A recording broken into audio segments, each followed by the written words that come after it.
This is my apartment. Over the past few months, I've been working on finishing this space out, but as you can see, I have some work to do. This video's project is finishing out this railing. The original plan was to have some wooden beams running across here, but I think we can do a little better than that. It's gonna look terrible. Way too many numbers. Prone to breaking. More work for myself. A lot of bad spots. Yeah, it's trash. Super fun. It's a little loose. Oh, that's beautiful. I spent about 3 months worth of evenings and weekends on this railing, so buckle up. It's gonna be fun.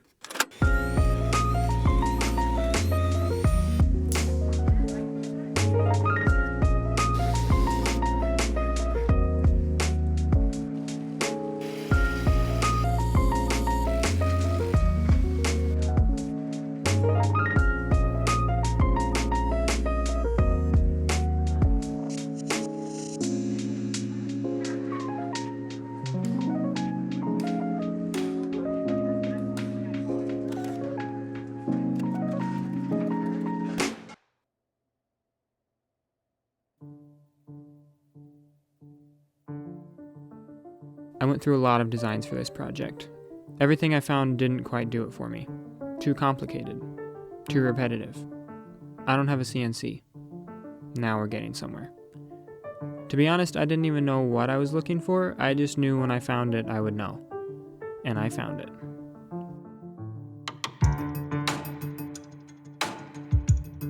So this design is going to repeat here. These are kind of, I think of them as kind of dividers, these long pieces here. So it's going to repeat here, and it's almost a perfect ratio to the size that I need. These are negative spaces, if I didn't clarify that. These are going to be strips of wood. I'm going to make 2 panels. Well, we'll get to that later. I think we're just going to start cutting stuff and figure the rest out later.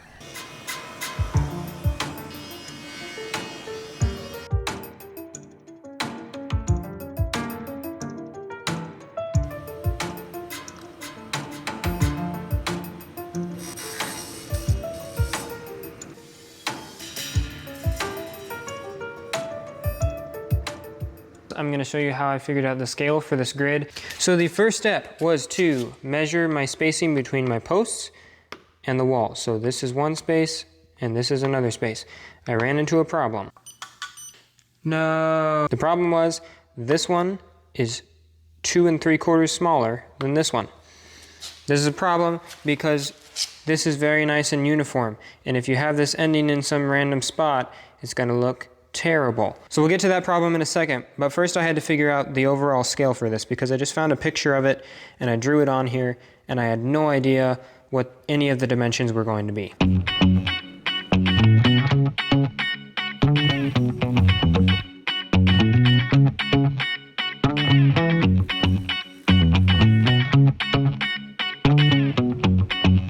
So I'm not going to get into actual numbers here because it's just way too many numbers, but I figured out spaces and strips, I added them together, and then I was able to make a list of all of the pieces I need.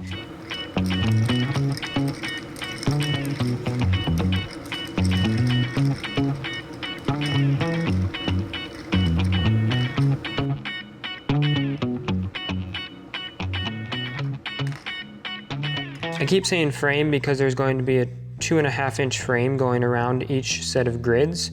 The grid is the insert, the frame is the outside piece. Once I had that figured out, I needed to adjust this other frame for my problem. Took out one space in these measurements here. And the difference here is 2 3/4. Pick a space and a strip to get rid of. 2 spaces long. You still have the same amount of horizontal lines. That adds up to 3/8. Hopefully that all makes sense. Let's try that again.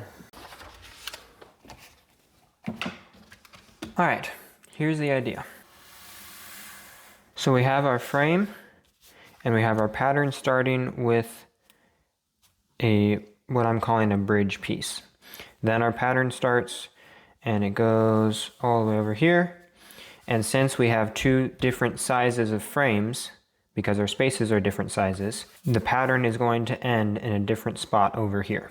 On one of the frames, it's going to look like this. This is the longer frame.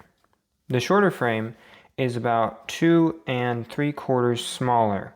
So if I can cut this off, this pattern off right there, that will gain me 2 3/8, which leaves me with 3/8 of an inch. So there's going to be 3 of these bridge pieces, one right here, one right there. I'm going to shrink each one of these by 1/8.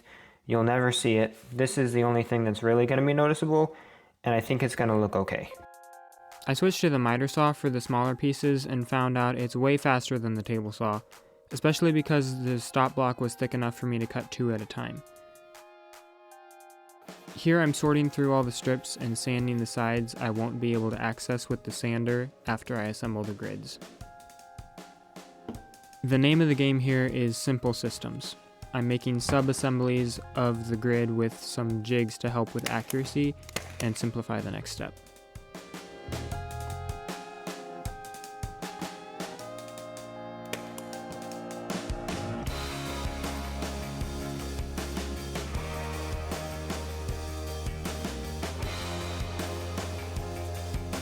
Now here's where everything comes together. This plywood served as a jig holder for the smaller sections and now becomes the jig for the entire pattern. Just make sure all the grids are the same size rather than relying on every strip to add up perfectly. It forced me to trim a few that were too long instead of trying to force them to fit. If you're considering making something like this, here's what I learned through the process. First, use a softer wood. Hard maple is not that fun to work with. Second, be a perfectionist when you calculate and cut your material, but don't expect perfection when you assemble it. There are slight differences in each of these grids that will never be seen, but they're still there. Of course, you could build a much more elaborate jig and cut each piece to fit as you go, but I'm making 12 of these, so again, simple systems.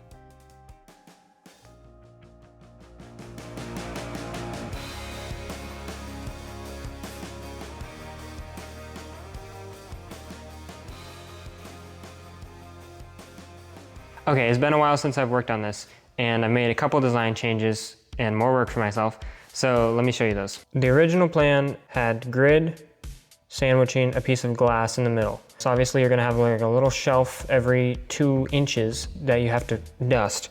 I was okay with that, but the more I thought about it and the more I handled those grids, they're pretty fragile. So having them on the outside like this, I wasn't super happy with it. I think they were gonna rattle and just be prone to breaking pretty easily if you snagged something on it. So over here, we have the new design where we're gonna have glass on the outside, grid in the middle. This will be easier to keep clean and protects the grid. Again, it is pretty fragile. So that means I get to remake these grids. Super fun. Another issue this brings up is that you're gonna see both sides of the grid. And that's a problem because if you remember when I was cutting these out and putting them together, I put the bad side all on one side. So this is the good side and this is the bad side, and it has a lot of bad spots.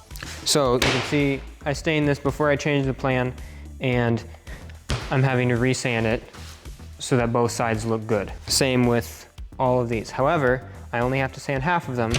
These are not going to be used. If it wasn't quite clear, the reason I'm only using half of the grids is because the other 6 that would have sandwiched the glass are now obsolete, and I'll need 2 pieces of glass per frame instead of 1. So I printed out a couple different designs for the new rail. So this is looking at the end of the rail like that.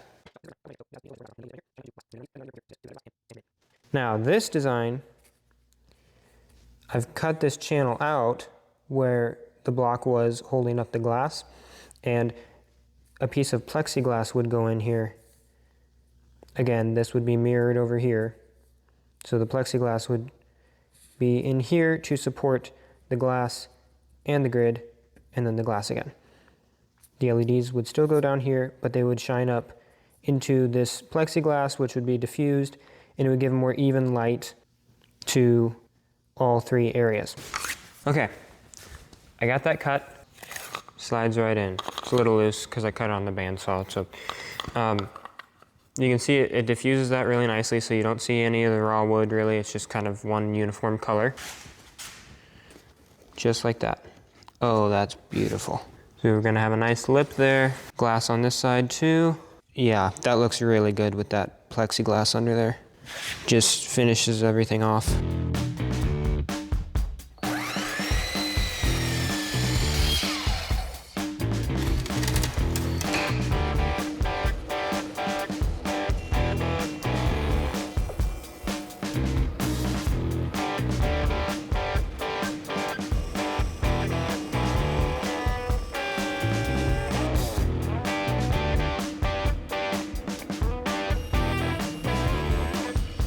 In the next clip, you'll see how much tension these wide boards hold. This was probably the worst one, and it ended up being okay, but I probably should have cut each one a little oversized, joined one edge to make it true again, and then ripped it to final width. That would waste a little material, but it would make sure everything is perfectly straight. For some reason, I decided I would be time ahead to not use the dado stack for this. It's easy to think, well, it's just a 1/4 inch, so I'll move the fence and run it through again, but processing this much material, it really would have sped things up.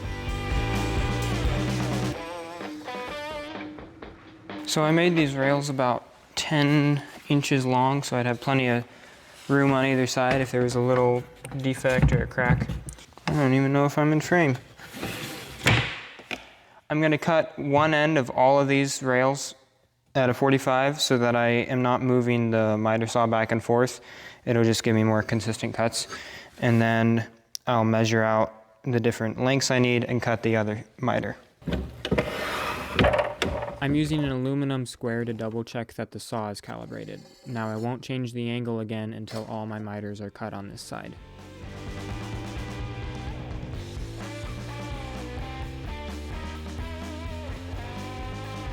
So now with this end cut, I can put the stop block to the long point and come over here and cut this end, and it'll be exactly what the stop block says it is, as long as you get that lined up right there. Also, since I've got 2 different lengths of rails to do, I'm going to cut the long ones first.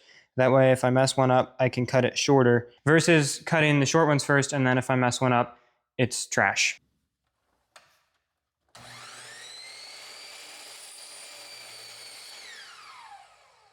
Okay, so I just went up and test fitted these, and this is exactly why I cut the long ones first. So I'm about a 1/16 short. Yeah, so I'm going to recut them, and they'll fit this time, hopefully. And I'll cut these shorter for that shorter frame, and it won't be an issue. Perfect. So this is the piece that I cut too short for the longer frame, but it's gonna work just fine for the shorter one. I'm gonna cut it just a little bit long.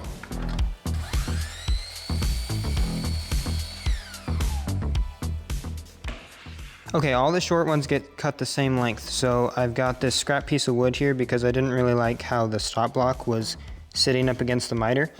So I'm gonna creep up on this line right here, and once I get that dialed, clamp that, and then cut all of them.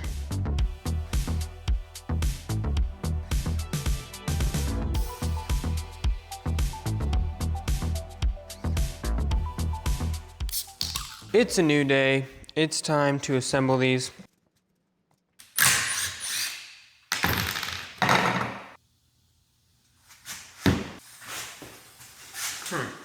Okay, I just remembered I never sanded this edge, and you can see all the saw marks on it.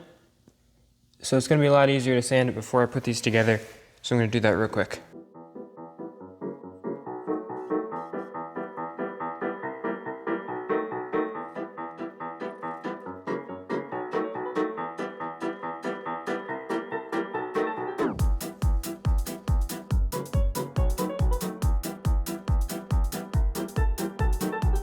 Okay, so I'm gonna put them together in halves because it wasn't really lining up that well. So I think if I can get 2 corners of the miters nice and tight and let the glue dry a little bit, then I can put the other 2 corners together and it'll make a much tighter joint.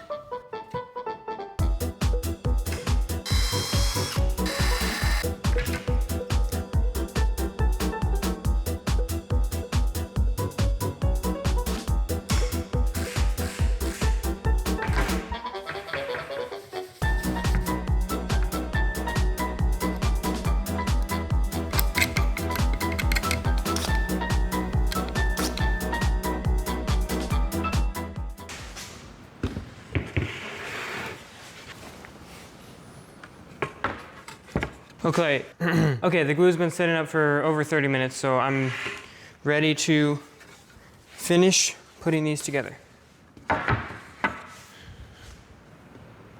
So as long as I've got a top and a bottom, it doesn't matter which one of these I use. There's 2 tops and 2 bottoms, so I'm gonna see about just mixing and matching these until I get good miters here, because right now they're not quite what I want them to be. I'll also check them with a square just to make sure everything's going together correctly.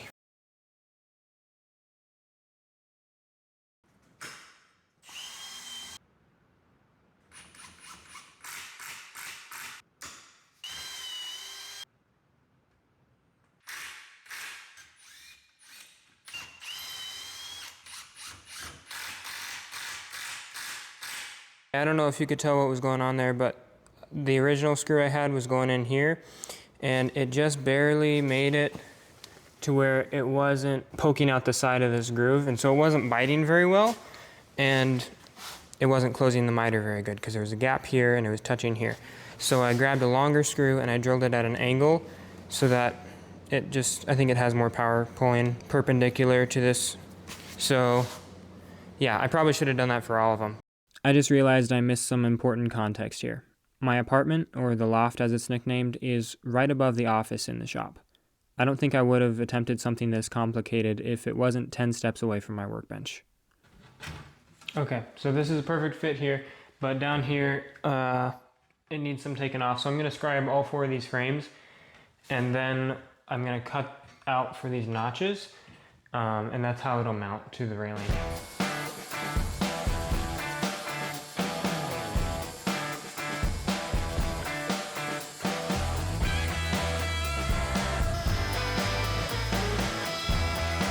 I've got them scribed and I lined them up on the laser. On this end, I had to raise this up just a little bit to match my margins good against the wall and the post. And being an 1/8 inch out of level is going to be way less noticeable than the gap that was here.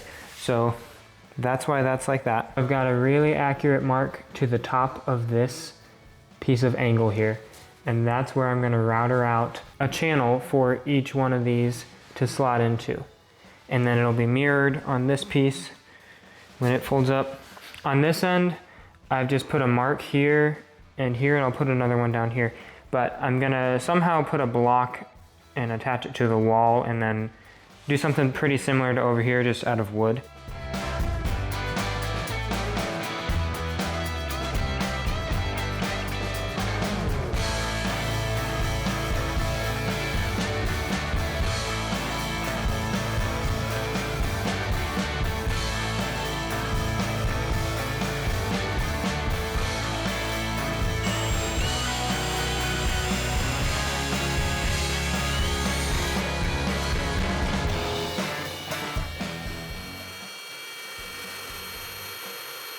So you've probably been wondering how I'm going to attach the frames together when I actually go to install them, and this is how.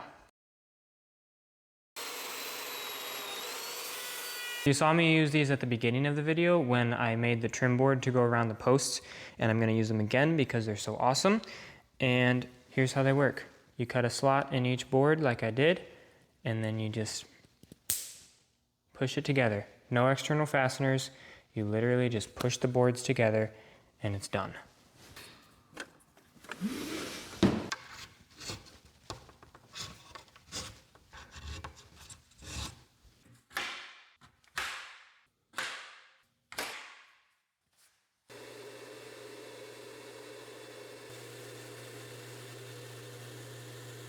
Before I stain these, I need to break these edges and these. Before I stain these, I need to break off the edge here so that there's no sharp corners, because the finish really doesn't like to stay on a sharp corner and it makes it a lot more fragile.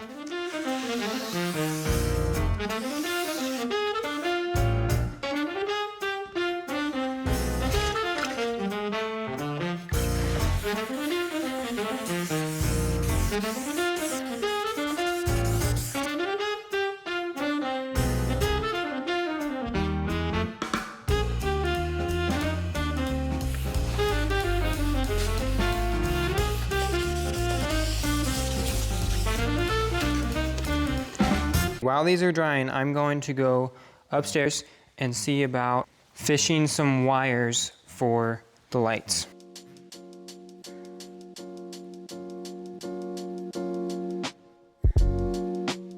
When we built the shop, I knew I might want some accent lighting up here. I just wasn't exactly sure how I was going to do it.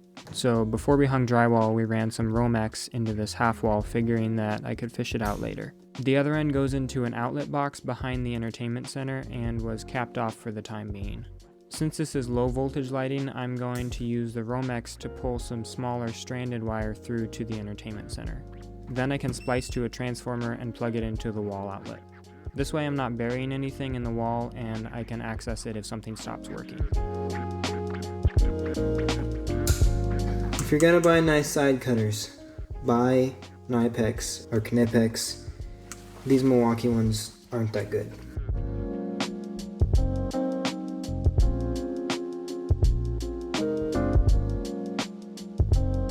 Okay, I just remembered that this top is removable because I never actually attached it. So I'm gonna pull it up and then try to cut a hole in the drywall where I can access the wire halfway and sort of inch it around that corner.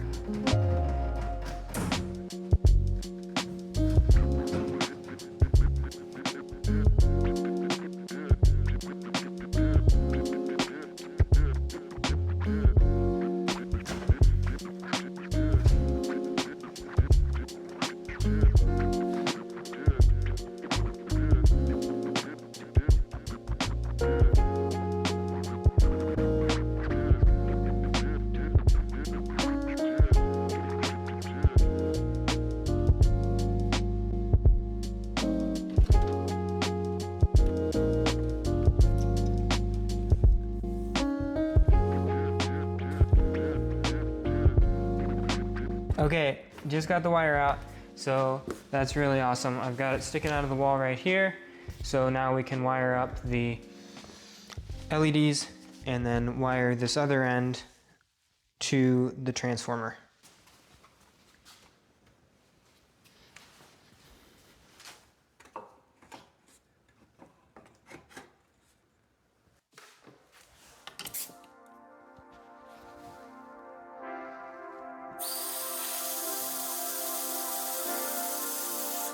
For the finish, I'll start with a coat of vinyl sealer and then 2 top coats of pre-catalyzed lacquer, with a light sanding between each coat.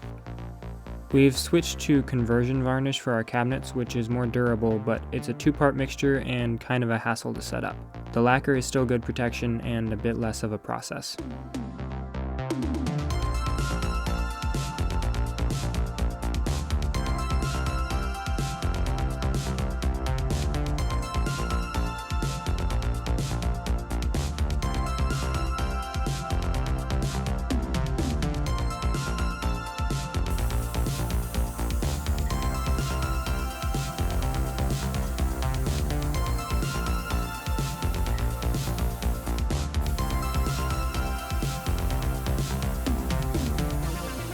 Since the grids are going to be difficult to sand and will live behind the glass anyway, I'm just going to seal them with 1 coat and be done.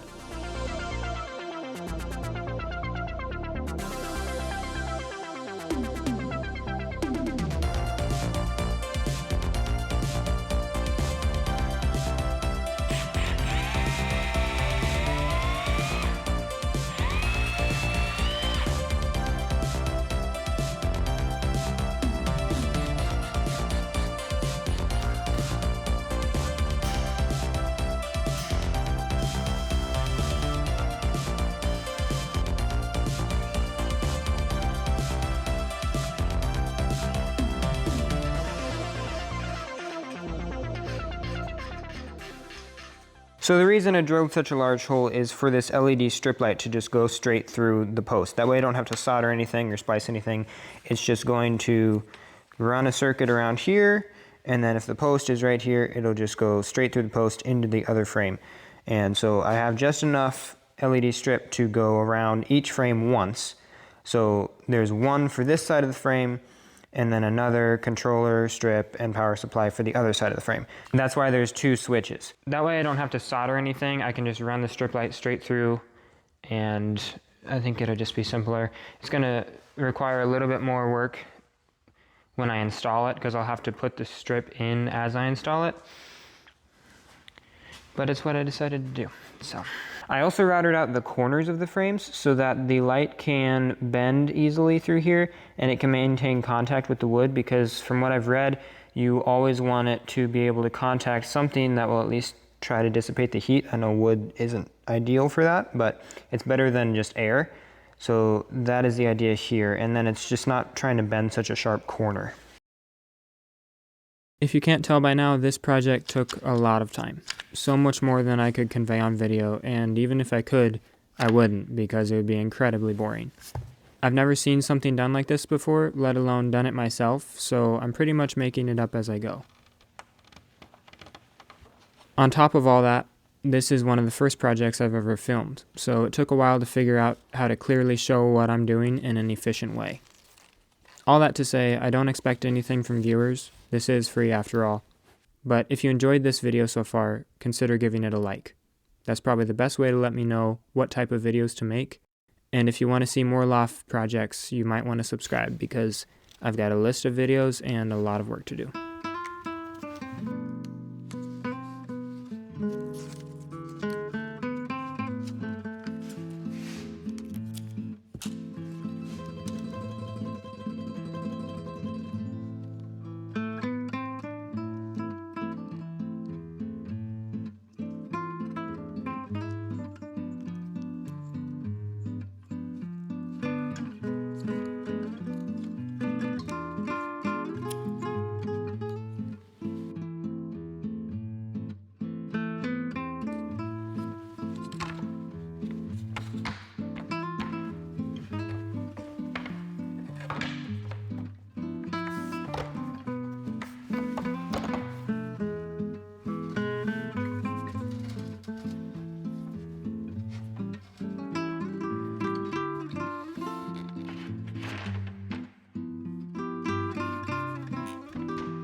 I glued these little rubber bumpers in here to keep the glass centered in the frame, and then I cut them down to the width of the grid so that you won't see them.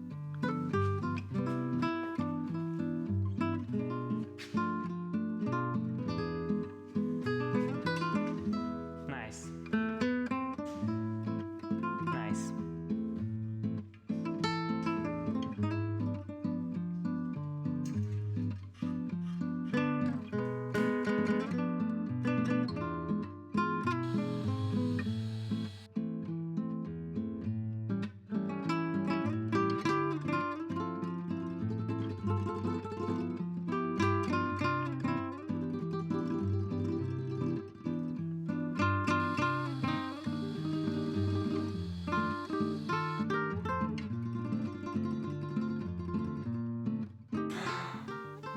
That's okay. No, it doesn't even matter. That's fine.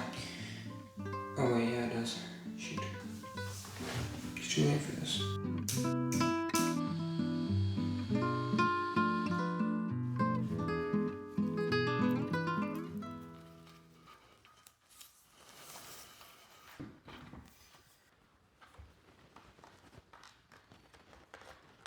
Oh snap. Maybe a slightly more pleasant color. There we go. I'm gonna switch these so that the switch on this side controls the... Yeah, it doesn't matter, but it'll take 2 seconds, and why not? So I'm gonna leave these on for a little bit just to make sure no wires overheat or anything. I think I'm good on wire gauge. Probably something I should have researched a little bit more. Man, that worked out perfect.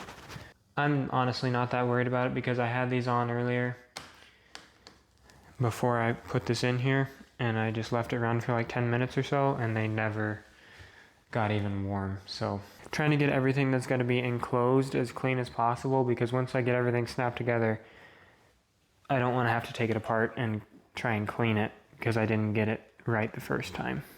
Okay, I've had this on for like 5 or 10 minutes and nothing's getting hot. Not even the lights are actually getting hot, which I was a little concerned about, but they're like, I can barely feel a temperature difference between just ambient air and the lights, so that's really awesome. Now that I've got this feathered through, I'm going to stick the glass and the lattice grid in here, and then we'll snap this one on. That should be it for this frame.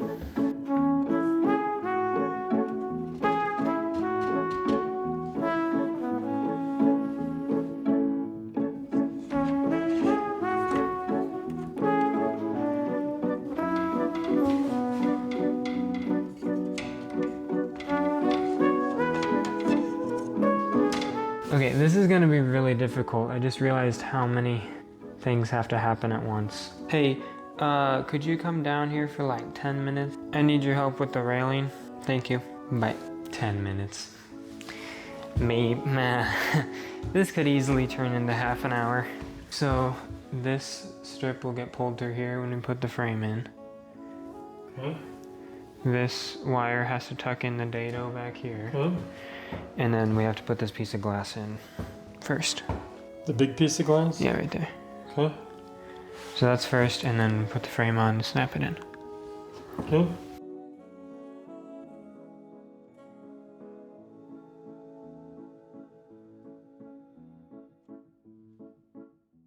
Okay, that took about 6 hours, I think. The plexiglass just wasn't wanting to fit into the grid, or into the frame.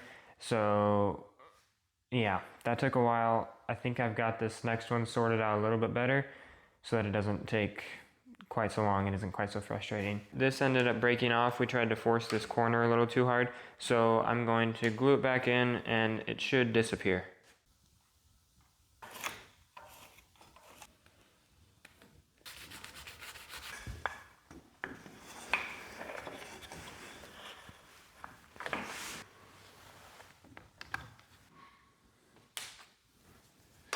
One problem we were having is we set one side of the frame in and then it wasn't really held by anything until we snapped the other side on. So now it can move a little bit, but it's locked in. So on this side, I put a pocket hole at the top and bottom and pre-drilled a hole into the metal to run a screw in. That way this is locked in right where I want it and we don't have to worry about it falling out. You've probably been wondering, where did you get enough experience to make this? How do you have access to all these tools? And how the heck were you planning to install those by yourself? Well, the answer to all three is my dad, sort of. He's owned the cabinet business that this channel is currently named after for over 20 years, and over the past 6 years I've had the privilege of working with him and now taking on part ownership. Pretty much everything I've learned about woodworking he has taught me. So that answers the first two questions, and as for how I thought I was going to install this by myself, honestly, I have no idea. I think if I had actually attempted it, I would have ended up sweeping shattered glass, so thanks for the helping hand, Dad.